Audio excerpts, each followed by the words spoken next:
Em nome do Pai, do Filho e do Espírito Santo. Amém. Louvado seja nosso Senhor Jesus Cristo e para sempre seja louvado. Obrigada, Senhor, por mais este momento contigo. Pedimos ao Espírito Santo que venha sobre nós, revelando diante dos nossos olhos os sinais e as maravilhas de Jesus na nossa vida, na vida do nosso irmão. E que nós possamos, então, a partir desse conhecimento, declararmos nosso amor a Deus, anunciarmos. Boa tarde, meu irmão, minha irmã, que alegria hoje a igreja nos traz, hoje dia 17 de abril, sexta-feira, a igreja nos traz leituras maravilhosas. A primeira leitura, continuamos em Atos, no capítulo 5, do 34 ao 42, o Salmo é o 26, 27, e a resposta do Salmo é: ao Senhor eu peço apenas uma coisa, habitar no santuário do Senhor. Se você for à missa hoje, e glória a Deus, faça de tudo para ir, você vai declamar isso. Eu quero habitar no santuário do Senhor.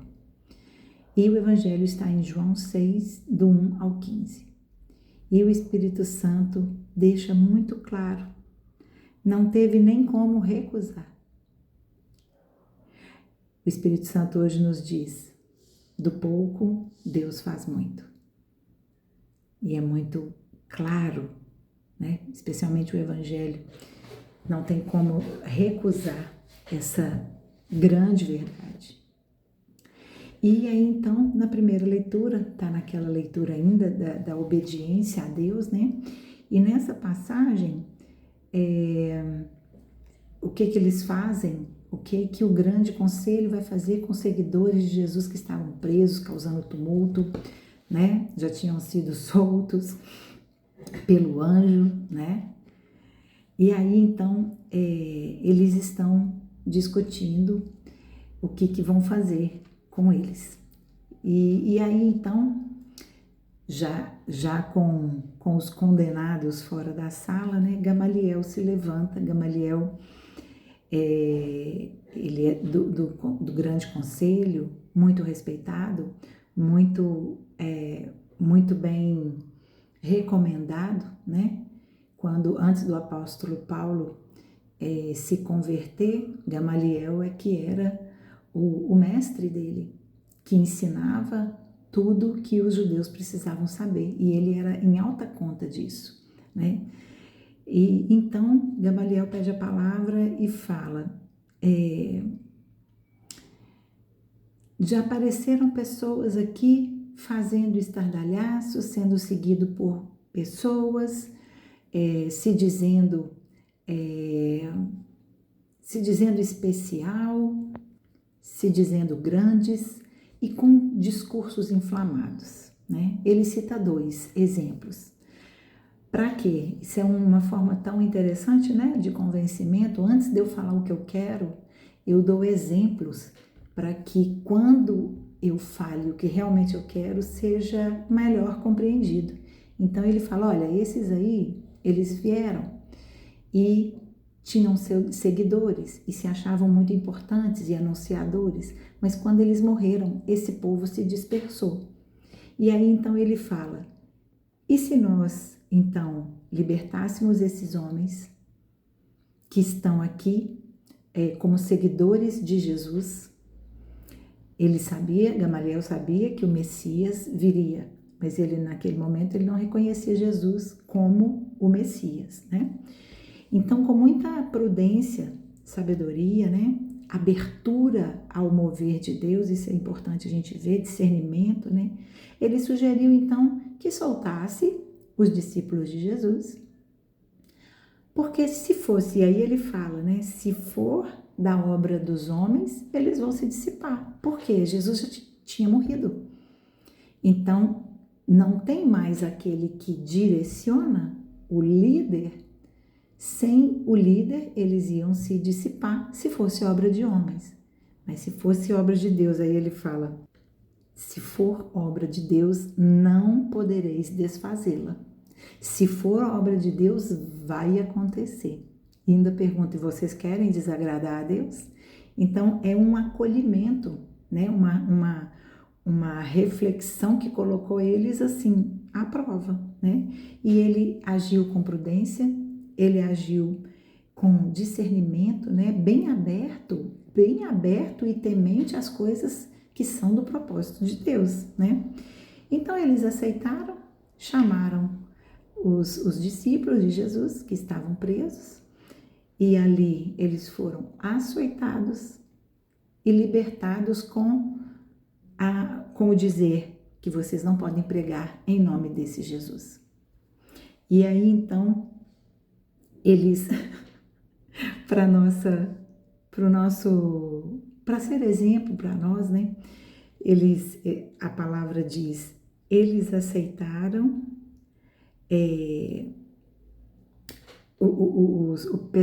aqueles que estavam ali julgando, né? O grande conselho, aceitaram, então açoitaram e soltaram ele.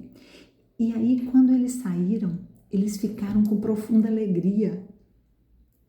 Olha, eles tinham sofrido, mas eles estavam alegres, porque olha o fruto da obediência, por terem sofrido em nome de Jesus. Oh, meu irmão, minha irmã, isso é para a nossa vida. Isso é para a nossa vida. Sofreremos sim, se for em nome de Jesus.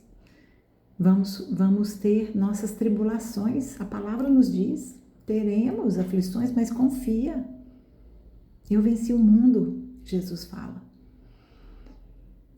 Então, eu tenho certeza que cada um está passando aqui uma dor, uma dificuldade, uma rejeição, um sentimento de abandono.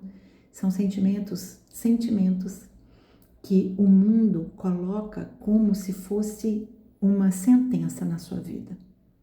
Não é.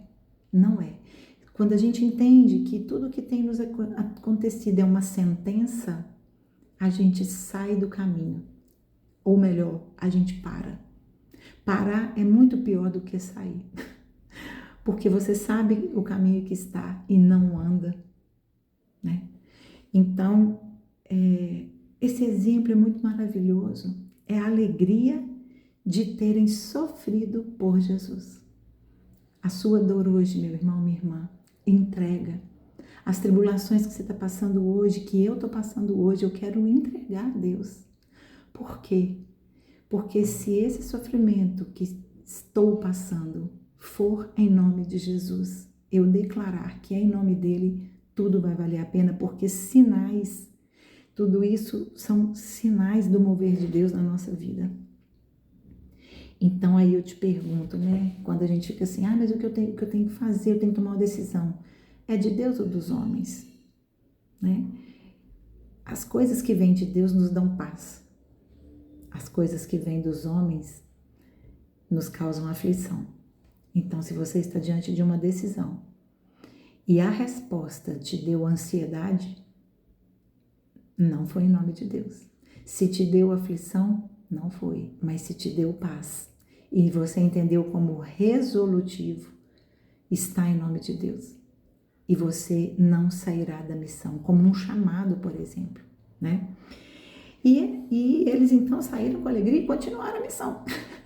Eles não pararam, né? E assim tem que ser a nossa vida. Tá difícil, tá? Sofri, mas não vamos parar a missão de evangelizar.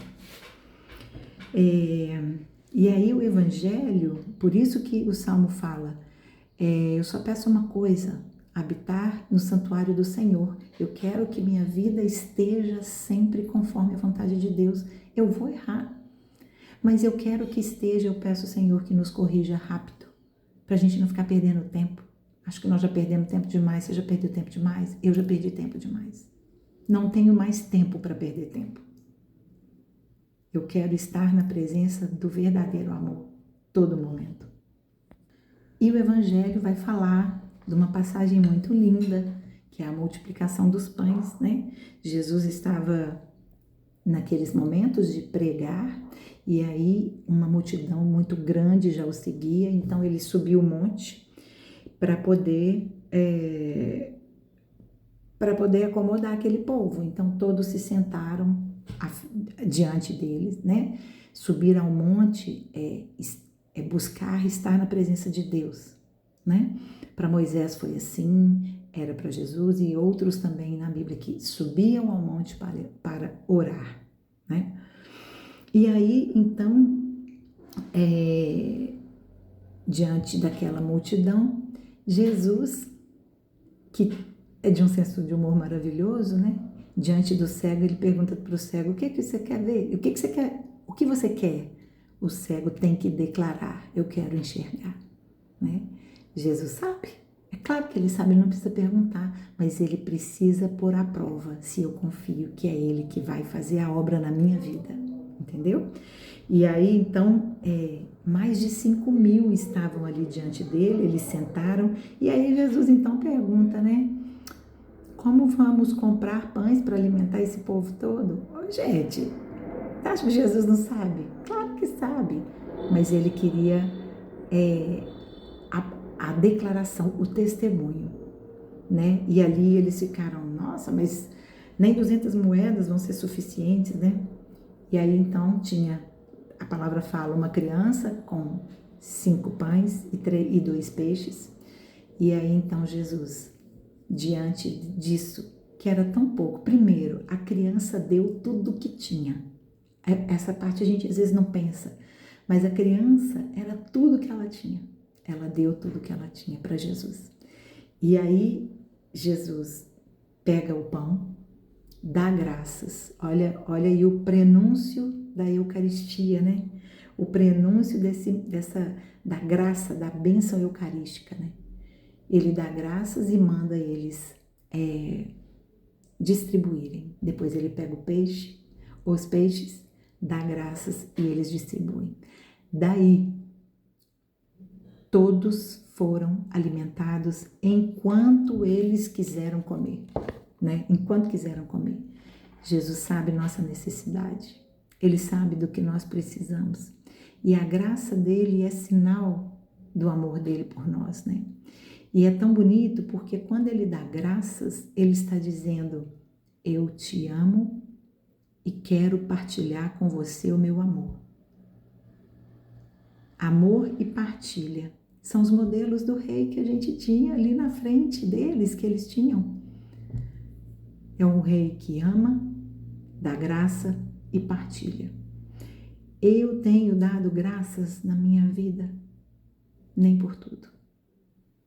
Revela, Senhor, para cada um de nós o que precisamos dar graças para que o seu amor verdadeiro seja revelado para mim. E se eu assim o receber, eu tenho o dever de partilhar com meu irmão. É o testemunho, né? E então, ali, depois de todos comerem quanto queriam, ainda sobrou 12 cestos. Por que 12 cestos, gente? Porque cada um dos seus discípulos, que eram 12, estavam diante deles um milagre para cada um cesto farto, porque Deus estava mostrando do pouco Deus faz muito.